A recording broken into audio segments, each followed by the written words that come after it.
my presentation, and the reason why it's the last presentation, it's because, again, as I said, I'm not a philosopher. I'm not here to talk about objectivism or explain objectivism. I want to give you one test case of how I personally took the power of Ayn Rand's philosophy to really a life-changing event.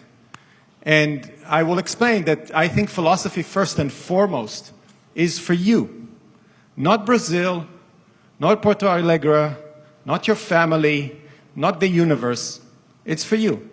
And the question you should be asking yourself, am I living the best life I can live today, tomorrow, till the rest of my days?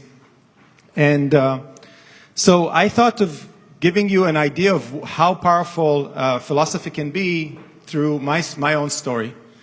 So here I go. The way I think about it is like you have a movie. Your life is a movie. It has a start. It has climaxes. You're the hero of your movie. And the question is how good that movie is going to be. How interesting it's going to be. How many people are going to engage with that movie and your story? Is it going to be a great story? Is it going to be a so-so story? And so on. And this is why I called this presentation Be the Hero of Your Life, because I think, in a way, each and every one of us should strive to be a hero. So this is me at the age of 3. As you can see, they fed me really well. I was kind of a chubby, happy little kid. I was born in the south of Israel in a city called Be'er Sheva. And everything was great. I was a poor kid. We didn't have much. My family could not afford a car for many years, and we had enough, but not too much. But it was a very happy childhood. I was raised in a conservative environment, religious, but not really kind of dominating religious. At the age of 6, I was confronted with the first philosophical question, I would say, where my grandmother wanted me to put this thing on my head. And she says, it's time for you to put the kippah, the yarmulke, on your head. And I remember it was her house, my grandmother's house, and I'm asking her, why? And she says, because God told us to do it. And I said, but why? Why do I have to put this on my head? And then she explained something about, he's looking at you from above. So, in respect to him, you put this on your head. And something didn't make sense to me. So I went to my uncle's bedroom, and I closed the door, and I said, God, you have 1 minute to show yourself. And if you show yourself, I will believe in you, and I'll put the yarmulke for the rest of my life. And that day, he chose not to show up. I was really scared, by the way, that he will show up, and that's going to be another thing. But anyway, I went back to my grandmother, and I said, I'm not putting a yarmulke.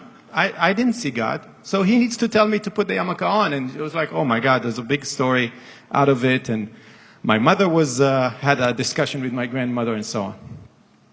This is where I was 13. I don't know why it's cut on the end. But when I was 13, my parents decided to move to a thing called kibbutz. A kibbutz is a commune in Israel. So the Russian immigrants brought the ideas of communism to Israel when it was founded. And they said it didn't work in Russia, we're going to make it work in Israel. So they created communes, but they took it really seriously. They created those communities where you're not allowed to have any personal property. None. When I moved at the age of 8.5 to the kibbutz, I was given a number. Everywhere on my shirts, my pants, I had the number 318, which was my number. And I was moved to a children's house. I was not the possession of my parents anymore. I belonged to the kibbutz for the purpose of serving the community. So I spent 4 hours a day at most with my parents from 4 p.m. to 8 p.m. And I grew up in a children's house. My next philosophical question came when I got to my bar mitzvah at the age of 13. a tape recorder. For the young people in the room, it's a thing you put and you play, and you use the pencil to turn it backwards. Remember that? So I brought this thing to my room, which is shared with 2 other kids, and I put it there. And suddenly somebody from the kibbutz comes and say, "You cannot keep it. You're not allowed to have it." I said, "What do you mean? It's mine. I got a present." And he said, No. We will have to have a committee that decides what's happened with this thing. So a committee happened, and they came back, and they said, "You're only allowed to keep it if you allow all of the kids to play the cassettes on your tape recorder." And I said, "That's bullshit." I didn't know why, but I remember going to my parents and saying, "We're leaving the kibbutz." So it took me about 2.5 years, and when I was 15 and a half, 16, we left the kibbutz back to the city. But that kind of left a scar. It's like, wow, this is really wrong. And the best way for me to describe it, a kibbutz is a really nice environment for ants. For ants, not for human beings. When I went back to the kibbutz, one of the things I got is to start playing the drums. And I got really good at playing the drums. I was a jazz player, and I had the best teacher in Israel. If you haven't seen this movie, Whiplash, I really recommend. It's a great movie. You will react to it, I'm sure, in a specific way. But I wanted to be the best drummer in the world. And I practiced for 6-7 hours a day. I gave it, and you see it has a little bit of blood here. That's how my drums were, with a little bit of blood from my hands from practicing so much. But then I started thinking about what I want to do with my life. And I can describe the fact that because I didn't know how to lead my life, I didn't have the tools to decide how to navigate my life. I went just with a default, which is do what everybody else does. So when I had to decide if I'm going to take on a career of being a musician, I decided not to. I decided this is not what everybody else does. It won't make me any money. I'm going to do what everybody else does. I'm going to go to university. So when I was drafted to the army. I had no choice. They actually gave me 2 options. Go play the drums in a band. The army has bands to entertain the soldiers. Or go be a pilot. Now, I have to tell you a secret. I don't like planes. It's not like I never played with planes. I like cars, by the way, but I don't like planes. But because it was the good thing to do, whatever everybody's like, wow, a pilot, you know.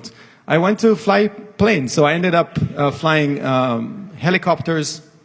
But when in a way, I was introduced with the idea of staying in the army for a long period of time, like you have to sign for 5 to 7 years, something in me said, no, that's not what I want to do.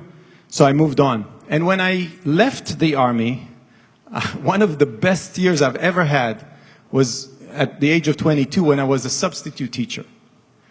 I had no work yet, and I remember really hoping in the morning that one of the teachers will get sick, so I can go into the classroom and be with the kids. I was having so much fun with 4th graders, 5th graders, 6th graders, every day deciding what I want to do. I would read the newspaper with them. I would play games with them. So that was a wonderful year, and I actually thought at one point, wow, I really enjoy this. But again, you go with the flow.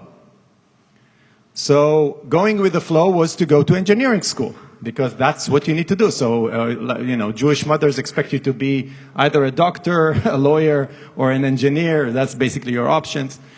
I don't know how we end up with other professions in Israel, but I ended up being an industrial engineer and majoring in computer science. At the age of 24, I actually started working for a company teaching SAT preparation. You know, before the psychometric exams, before the university, you know, you have to take that exam. So I started teaching that, and again, I was very good at teaching. I was I was voted the best teacher in that company over and over again. So when I graduated, the owner of that company told me, "You're not going anywhere. I want you to be my marketing person," because I was pretty good. I actually helped sell a lot of courses and so on. I had a lot of students working for me during my college years. And he sensed that I have a business skill that he wants to leverage. So I told him, no, I'm going to go work in software. And he calls me a week later and says, "You know what? I'm going to make you the CEO of the company if you stay with me." I said, "Are you crazy? I'm 27 years old. I have no managerial experience, or some, because I did manage, but 650 people in the company. That's crazy." And he said, "No, you have it. You understand the product. You're so good at it. You know how to convince people to take the courses. I want you to be the CEO." And at 27, I was kind of thrown into the pool of management and business management. And actually, several years later, that company was sold to Kaplan, which is a big American company. But as I was doing this, even then, I was always thinking about, what's going on with my life. And I saw that all my friends that started going into technology, those was the kind of booming years, 98, 99, before 2000. Remember Bug 2000? All of them started rising up in all of the technology world, and they started being product managers and project managers. They started relocating. One guy went to Australia, one guy went to the US, and so on, UK. It's like, wow, this is much better than being in education. So I actually joined this company when I was 30, and that company, that was a software company, moved me to the US at the age of 36. When I landed in the United States and I rented a big house in Atlanta, Georgia, I suddenly looked around me and the scene changed. Something very fundamental in my environment changed, and I couldn't put my hand on it. Suddenly people are nice to me. They're not cutting me on the street. They're not shouting in my face. They always want something from me. They're demanding, even the family, the close family was far away. They're so far away from me. Suddenly it became quiet. My life was mine. And the people around me are nice. I remember I was texting while I was standing in a stoplight, and it turned green. And I'm raising my head, and it's green. And I'm looking behind me, and there's 5 cars behind me. Nobody's honking. It's like, oh. And everybody tells you have a nice day in the grocery and grocery stores and so on. And it's like, what's going on here? Why is it working here and not in Israel? We're not as smart as the Americans. What's working here? And it took me a lot of reading to really understand all the people around me are individualists. They care about them. This is why I don't know who's my neighbor, because he never knocks on my door. He wants me to leave him alone. But that neighbor is really nice, and that neighbor is really nice. And we get together and we play tennis in the weekend. By the way, if you break the rules of the neighborhood, oh, you beware, right? If my trash can, you can see the trash can from the street, you get a letter, almost like a lawyer from a lawyer, and you immediately fix it. So there's this dichotomy between, we're very nice to you, as long as you're nice to us. And that was like, wow, this is amazing. Because in Israel, oh, it's all a mess. If a cop stops you in the middle of the road for speeding or something, you can talk your way out of it. It was like, oh, I know you. Oh, you know him. Yes, okay, you go. So this dichotomy is like everybody's respectful, but you have to be respectful to them. It's a completely change of scenery. And so I started reading. And one day, in 2010, I'm in my driveway, and one of the people that worked for me, she's saying, "You're speaking like an Ayn Rand." And I said, "Ayn who?" And she gives me Atlas Shrugged, and this brick sits on my nightstand for about a couple of months. And I open it one night, and I start reading. And the only way I can describe it to you is that I was 40 years old at that time. I had a little house, a little bigger than this, a little car, a little bigger than that. That was my family when they're really nice. I don't know why it's trunked, but this is how they look like most of the time. If you ask me if my life was good, I would say, yeah, it's perfect, it's great, it's okay, tudo bem, everything's good. But if you really had coffee with me and you asked me, I would say my life was, I wouldn't even give it a 9. It was okay. It was a good life. Maybe a 7. But when I read Atlas Shrugged, I felt like my movie is going into intermission. Wait, something is completely changing. Like I said, opening a new world of clarity to me. So instead of eating popcorn, I read the books. And Atlas Shrugged, my experience with Atlas Shrugged is that I immediately understood what she's trying to say. And I knew that she's writing a story to tell me something much deeper than the story. So I left the story, I went and read the nonfiction to only be able to earn my right to finish, because I knew that there's this John Galt speech at the end, that everybody says, oh, you have to get to the John Galt speech. This literally changed my life. I was consumed with it. I couldn't stop. My wife's like, what's going on with you? You're just locked in your room reading all day. It's like, yeah, that's what I'm doing right now. So this lady completely transformed the way I think. She really hit me on the head and knocked me down and made me think about my life. So here's where I'm going to start telling you my process of how I took her philosophy in a very individual way to transform my life to be better than what it was. I had to think about what is the meaning of life. Everybody, you know, when you ask that question, they had a wink. It's like, who knows? You know, who knows? But I really dug into it, and it's really a secret that nobody tells you. I don't know why we're not teaching it to our kids in different levels, but it is what you need to teach your kids. There is a methodology to life. There is a philosophy. The world of philosophy is governing your life, if you want it or not. So when you say the word philosophy, you really think about Greek people in togas, right?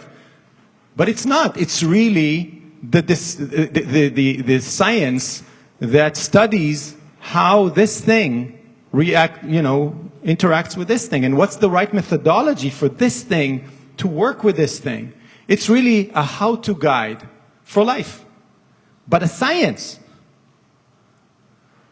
So let me explain. You know, if you drop this thing in the middle of the forest, will it know what to do as an adult squirrel, right? Yes, it will know how to find a hole in the tree and how to find a nut and bury it, and he knows what to do. He doesn't need a school for squirrels. His mother doesn't tell him, oh, this is what you need to do. First, you need to find a hole it's all programmed, right? And a lot of what is in us is like, what is my heart doing right now? My kidneys, what are they doing? They're sustaining my life, right? They're all trying to do the same thing, but if you drop this thing in a forest, what would happen? It will die. Which tells you that there's a unique difference between animals and human beings, because our means of survival is not programmed. We come to the world useless. We don't know what to do and how to keep ourselves alive. Like Yaron said, we're slow, we're weak. We don't know how to hunt. We don't know anything. But yet this thing controls the world. How do we do it? What is so powerful about this machine here that is so dramatically better than anything else we know? Reason. So I apologize. I don't know why this is trunked at the top. But reason is really man's. I think there'll be a problem. Can you try to? Yeah. Okay. It's really, and you can read the definition. It's really our means of survival. It's how we survive. And you need to understand, it's not a recommendation to think. It's a necessity. If you don't think hard enough, and I will give you some tips on how I do my thinking, you are going to live a less of a life. So, what do you think is the meaning of life? Any ideas? What is the meaning of life? What are we here to do? Any ideas? pursuit of your happiness. Agree? Everybody agree that we're pursuing happiness? Yeah? Okay. So, yeah, it is about pursuing happiness. But the question is, and this is why I love philosophy, because you always ask the question, why? And what is it? So, we have to fix it. I don't know how we do it, but... So, happiness has a definition, but Ayn Rand gave a definition to that thing called happiness. And it's very important that you understand the definition clearly, because this is what you're trying to do with your life. She says, happiness is that state of consciousness which proceeds from the achievement of one's values. What is she saying here? Let's break it down. She says that we have values. We need to choose our values. We will define what they are. We need to act to achieve them. Act, not sit in our sofa. Act to achieve them. And the outcome of that process of, I want this, I'm going to get it. I want to keep this, I'm going to make sure that it keeps, and so on. The output of this is a state of consciousness that is long-lasting, that says, I'm happy. Do I look happy, by the way? This is how happy looks like. It's not, drinking beer and having fun, which is actually, if you ask a lot of young people, what does happy look like? They will, going out to the club and dancing. But it's a long-term state of consciousness that stays with you. It's like, I know what I'm doing, and I'm good at it. So let's break what value is. Value is that which one acts to gain or keep. Let's break it down. It's which one, not a family as a whole, a collective. Collectives cannot have values because we don't have a collective mind. We can cooperate together to achieve a value in a form of a company, but it's my value. I want to do it. It's not, I have to choose it. It's not my mother who tells me what to be or what to become. It's not anyone. I need to choose it. It's my responsibility to define my values. And I need to act on it. Act. Even if it means that sometimes you're going to fail. And I want to gain them. You always try to gain stuff, not to give up stuff. I want to get something for my life, to enrich my life towards bigger and better values. So what do I need to do? What I understood from it is that I need to discover my set of values. I need to be very clear on what I want. That's the first thing. You know how a company has a strategy where it defines what it wants to achieve? How many of you sat down and defined your set of values you want to achieve, or the hierarchy of values you want to achieve? It's a very hard process to do. So first I need to discover my values, and then I need to act. And what I'll get out is a state of happiness. So how do you do that?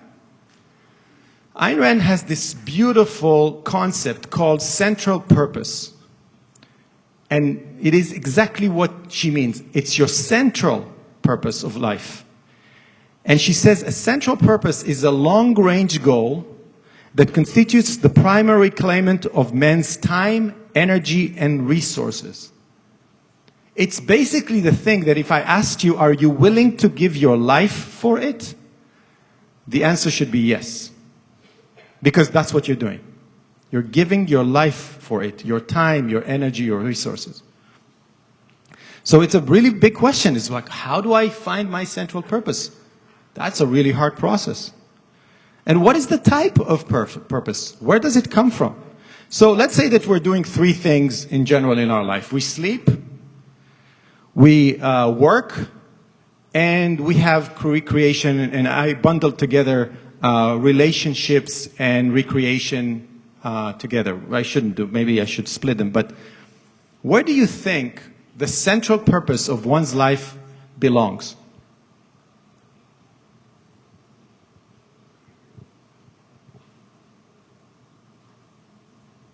What do you think? In which domains is your central purpose in life? Work? Anyone thinks relationships? Sleeping? Three of them, in all of them. Okay. So I'm gonna make a claim here.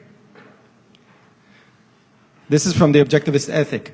Productive work is the central purpose of a rational man's life, the central value that integrates and determines the hierarchy of all his other values. Creative work is what this thing is designed to do first and foremost. What is our means of survival? Thinking, and doing what with the thinking? Making decisions to do what? To act. And do what? Produce. Produce a value. It doesn't matter if you're writing a book, you're creating a microphone, lighting, whatever you do, you're creating value. You're producing. And the only way for this thing to know that it's effective in life and gain the self-esteem to then share with your loved ones or bring to the table. Like, let's say that you saw a beautiful girl, she's amazing. Now you want to go after her. What are you bringing to the table? What do you have to exchange? How are you going to interest her? What is the currency in relationship? It's not money. It's virtue. It's like, I'm smart, I'm funny, I'm interesting, right? How do I know that I'm smart? How do I know? How did I decide that I'm pretty interesting? How did I know that I'm even worthy of going after her? Because she's so beautiful. Where did that come from? Where does this knowledge of I am worthy of going? That is something that I personally gain from productive work. So my theory is that creative work, and it has many forms, even studying and seeing that you're getting something, and for me is productive. And then you can exchange that value, that self-esteem with other people and have great friends and have great relationships and have a great lover. A central purpose is how you make your life add up to something meaningful, how you reshape your world in the image of your values. It's something that I've learned from a lady by the name of Jean Moroney. I think it's a beautiful formation of what the central purpose is.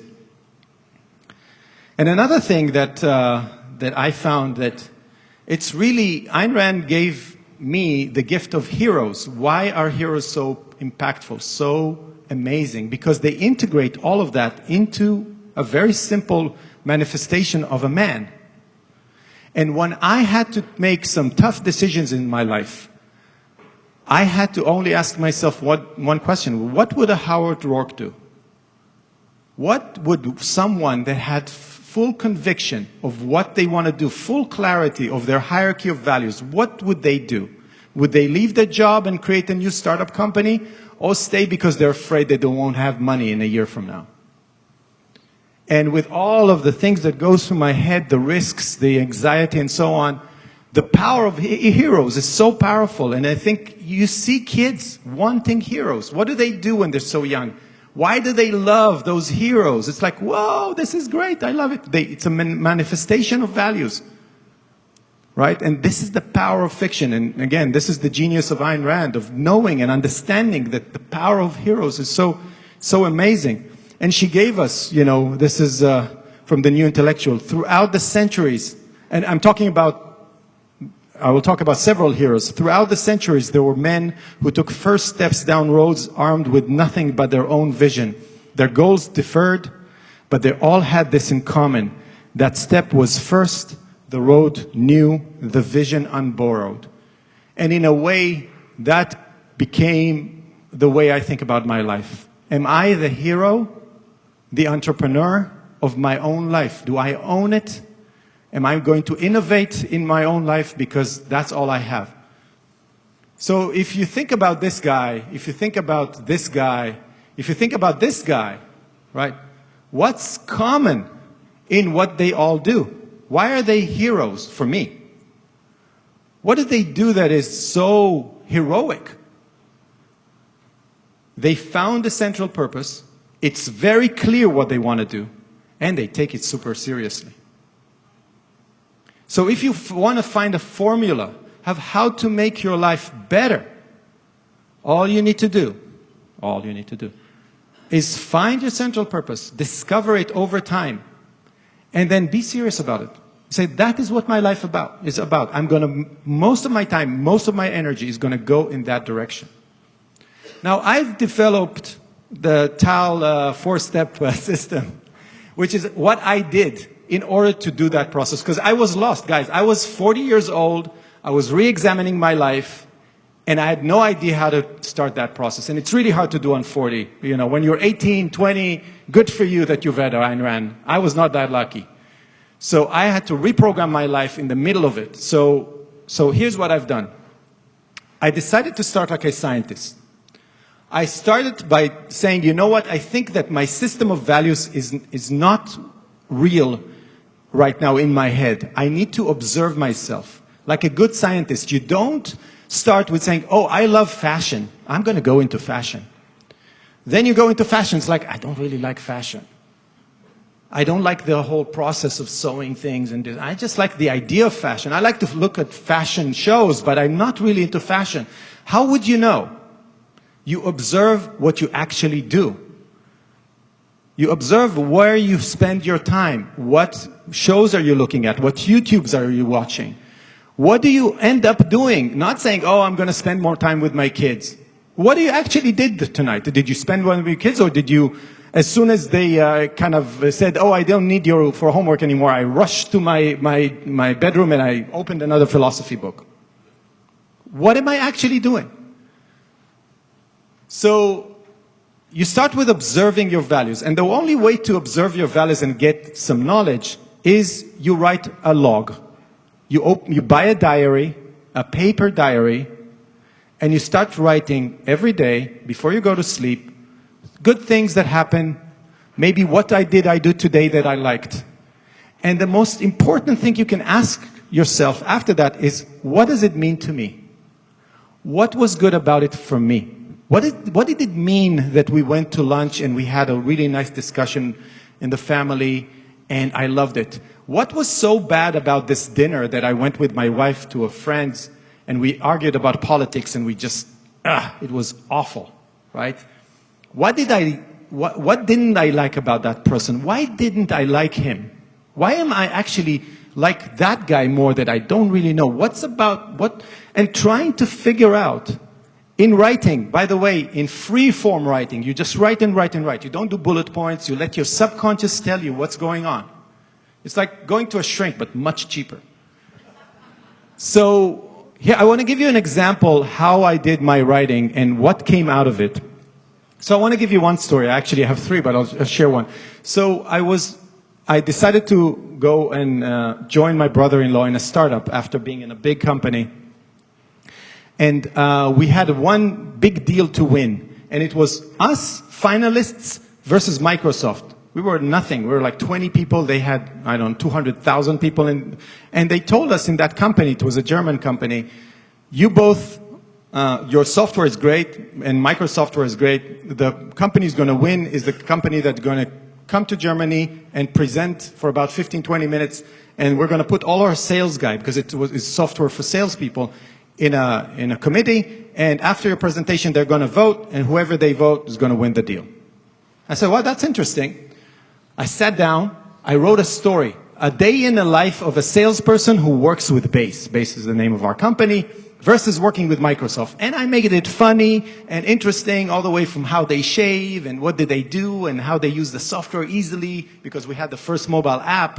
It was great, mobile app of Base versus going back to the office and keying everything and the computer doesn't log and so on and so forth. So we won the deal. I gave a really nice presentation and we won the deal. And I was so excited about this deal. And it was Friday night, I'm sitting down and I'm asking myself, what was so good about this deal? And I said, yeah, but it's $700,000. That's why I'm happy, right? And then I continued to write. It's like, no. There's something deeper here. I got to sit down and write a story. And I got to be on stage and present it. And people loved it. I love doing this. And then it threw me back to when I was 6 years old, and my teacher every Friday gave us 1 hour to do whatever we wanted, a play, a poem, and everything. And every week, like a clock, I would write a new song, a new play, and I couldn't wait. So she could call my name, I could stand up and show what I got to all of it. And I'll say something about what happens next, I could find like dozens of examples of how things that I really loved had to do with writing narratives and then explaining it to an audience. So I won't go through other stories, but what you really develop by doing this logging is you become a valuer. You become very sensitive to things you love and why, and things you don't like and why, and you start to appreciate the fact that you love, and you try to get closer to the thing you love, types of art you love, music you love, and why. And you try to get rid of all of the things that like, this is not good, but I understand why. So if I have a new idea coming at me, I can actually kind of discriminate if it's something I'm going to love or not. So you develop, in a way, kind of a muscle of like knowing yourself so much better of what you're going to love and what you're not going to love. And what happens next is you identify core values. You see that as you write more and more, there will be repetitions in your set of values, and everything starts pointing in the same direction. You will see that you don't love 20 things. You'll have 2, 3 major things that have to do with different parts of your life. And you say, wow, it's really interesting.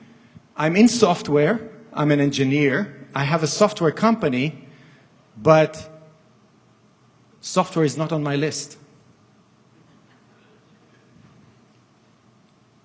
This was my list back then. I love philosophy. It's a newfound value. I can't read enough. I always can get enough of it. I love education from the minute I had the whole idea of interacting with students and all of that. And I love writing. So I did what the Roger Federer would do, and I got really serious about it.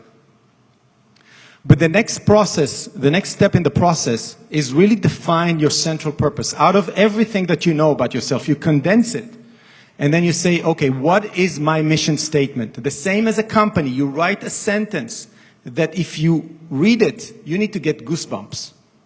It's like, that's my life.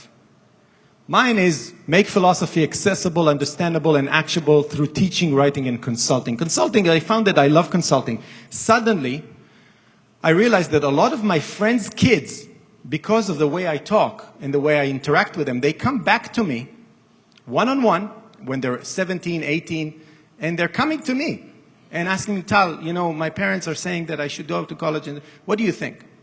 And this process of interacting by just consulting to them, it's like, what do you want? What do you know about yourself? Kind of asking them questions that nobody else asks them is so rewarding to me. And they say, oh, thank you very much. I was like, no, thank you very much. I love doing this. And so I hope for you that you'll find a sentence that describes what you want to do. And it can change every 3, 5, 7, 10 years. It could change because values change over time. So I got really serious and I read everything that I could put my hands on, and I really recommend that you read more Ayn Rand. She's the best in writing, you know, the clearest writer that I know. And I actually decided to open a school. And I called the code name the Hero Incubator. That was my idea. I'm going to open a school. And I started working towards opening a school, and then somebody told me that there's another company who's doing what I want to do, but they're much better, much more advanced than I am. So I decided to become a small investor in that company rather than doing it myself, because I slowly realized that the idea of a school was really appealing to me as education, but the administration and all kind of the logistics around it was not that fascinating to me. And I got serious and I wrote a book. I sat down and I wrote a book. It is a children's book. I'm sorry I don't have copies here, but you can find it on Amazon. It was my way of communicating with my kids about what I was going through and the kind of system of ideas that I was kind of digesting. And it was a beautiful project because all my 3 kids were involved. My oldest son illustrated the book. My middle daughter was my inspiration, and my youngest one was my worst critic. She told me that this was boring and that part was boring and everything is boring. So write it again. So I was very proud. If you see the clip where I'm actually getting the first copy of this book after it was printed, one of the happiest moments of my life, knowing And there are peaks, I can tell you. There are peaks of happiness. That was one of them. Just like, wow, I did this. I wrote a book. I can do much more, but that was the first step. So after you define your central purpose, it's time to make some money. You need to find how somebody's going to pay you to do what you love. And the goal of life is not to be the richest. I can tell you, I'm getting to know a lot of people that are very old, got a ton of money in the bank. They couldn't care less if they leave $10 million to $15 million. It's not the purpose. It's not a race to the millions. It's time that you have limited resource of. And you need to make enough money to do whatever you want to do, including get on a nice vacation, buy a new car, and do whatever you want. And money is a value, but it's not the central purpose. It's an effect, a derivative of your central purpose. Now, if you're going to choose to be a teacher, you're not going to make a lot of money. If you choose to be an entrepreneur that changes the world with iPhones, you're going to make billions. But the most important thing is that you start with what your passion is, not how much money. Maybe you can work a way to make more money out of your central purpose, right? If you like fashion, figure out a way to build a line of clothes that will make you the most money possible. Now, I won't go into the different steps that you have to go through to productize and monetize yourself, but you have to figure it out because it's not enough. And I tell that to young people, you need to make money. So it's not, I want to be a singer. Great. Are you going to make money out of it? Are you good enough? Be rational about it. So I would say another thing that I would recommend is always act. You will never figure out like, I'm completely sure that this is true. You have to try. Say, I think it's true. Let's try it. And I have this thing that I say usually, action may result in mistakes that set you back, but inaction will bring you down. So always push forward, always try. Sometimes you'll fall down and kind of set back and try it again and so on. And life is all about, you think about, it is a movie, right? It has a vision, it has a struggle, and it has triumph, hopefully. That's the arc of your life. That's the arc of every story out there. So when I'm being asked about what is the meaning of life, I say it's pursuing your rational values. It is this, in essence, what you try to do is figure out what you want. What are your values? Are they rational? Are they truly yours? And you just go out and do it. Have no fear. There's nothing to lose, only to gain by figuring out what it is that you want to do and just being all in. This is how you become happy and proud. And everything, your life just raises the level in everything you do. Everything. Your love life, your relationships with other people, your health, everything improves and gets to a higher level of energy, a higher level of happiness. Now, I want to talk about one more thing because it's not that easy. I experienced a lot of resistance, inner resistance, in my journey to change myself. And I had to really dive into that mechanism that is drawing me back like crazy. It's like, I want to do this. I think no, don't do it. And I was like, what's going on? I never had psychological issues, but I started fighting with myself. So I want to talk about this thing called feelings. And it was referred to before. And I want to give you my version of how I dealt with it. What are emotions? So the way I think about it is you have cause and effect, right? Something happens. If I drop this, it will fall down and hit the ground, right? And I think of feelings as effects of something that happens. When I see anxiety coming towards me, I know that it's not anxiety that I'm communicating with. I'm communicating with a thought that is what I call a value judgment that is deciding for me in the subconscious if that thing in front of me is good or bad. And the way it communicates that thought with me is feelings. It's the back of my mind, my subconscious mind, which is subconscious. I don't know what's going on there. Communicating to me with like a flag system. This is good, this is bad. Oh, it's time to be afraid, it's time to be anxious, it's time to be happy, it's time to be joyful. And what I need to figure out is like, what's behind the feeling?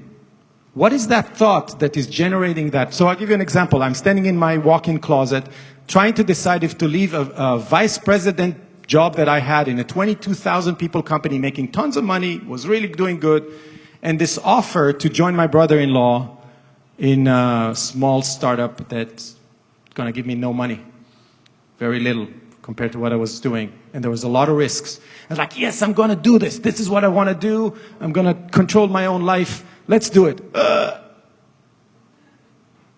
Choking. And I started introspecting. I said, wait. There has to be a thought there that is trying to warn me. Why? And then by introspection, you can actually let your subconscious kind of reveal itself by saying, you know what, I'll take the role of my subconscious. Let me see if I can figure it out. So I said, I want to join the startup. Why shouldn't I? You're not going to make any money. Are you crazy? You got 3 kids and a mortgage, and you're risking everything for what? You don't know what's going to happen. It's like, okay. But it's what I want to do. We've saved enough money. We put aside about a year of salary, and it doesn't matter. Even if we fail, we're going to take that money, eat into that, and nothing will happen. We don't have to downsize the house. Nothing will. Yeah, but what about the travel? You're going to work in Chicago now, so you have to fly every week and not see your kids from like Monday to Friday. Are you crazy? What's going to change the whole dynamics of your family? It's like, I know, it's a great, really big price to pay, but I really want to do this. And by the way, what is the alternative? Stay in the company that I don't like and kind of drag myself out of bed on every Monday? What is the alternative? Do you want to stay there? Like, not really. So after you do this, on paper, for a long time, what do you think happened the next day or the day after? The anxiety went away. And I made a decision. And I was okay with it. It didn't go away. It didn't go away, by the way. It's not completely. It's a process that takes time. But if you understand this mechanism of feelings are not what you should lead by, it's a clue that you have to solve. If it is 100% aligned with what you think, like, my kid just got an A in the test that we were working on, and he's coming back happy, so I'm happy. Great. Nothing to introspect about. But if you want to open a company and suddenly you get a warning, it's like, what's going on? And understanding this, this is the way Ayn Rand formulated it. She said, an emotion as such tells you nothing about reality beyond the fact that something makes you feel something. Without ruthlessly honest commitment to introspection, to the conceptual identification of your inner state, you will not discover what you feel, what arouses the feeling, and whether your feeling is an appropriate response to the facts of reality, or a mistaken response, or a vicious illusion produced by years of self-deception. In the field of introspection, the 2 guiding principles is, what do I feel? Why do I feel it? I'm telling you, when you're a kid, you make a lot of evaluations of life, and this is why I think you think a lot about your childhood, because I remember somebody slapping my face when I was about, I don't know, remember 5 years old. And I think that incident made me decide that the world is dangerous. You have to look out. You cannot trust people, because at any time, so he really came at me from nowhere. He just hit me out of nowhere. And it was, I went home crying, and I remember that feeling. And I think that incident, in a way, is kind of an evaluation that stuck in me. It's like, wow, maybe we shouldn't start our own company because it's dangerous out there. And identifying that and connecting it to core evaluation is your subconscious is really a tough process, but it's beautiful when you do it and you kind of let go of it. What I recommend in doing, it sounds really awkward. Talk to yourself in the shower. It's really awkward, but I know. And you can do it out loud. You can do it it in your head. But the best thing to do is to do it on paper. And I really like this quote from a book that I really recommend. It's called I Could Do Anything If I Only Knew What It Was by Barbara Sher.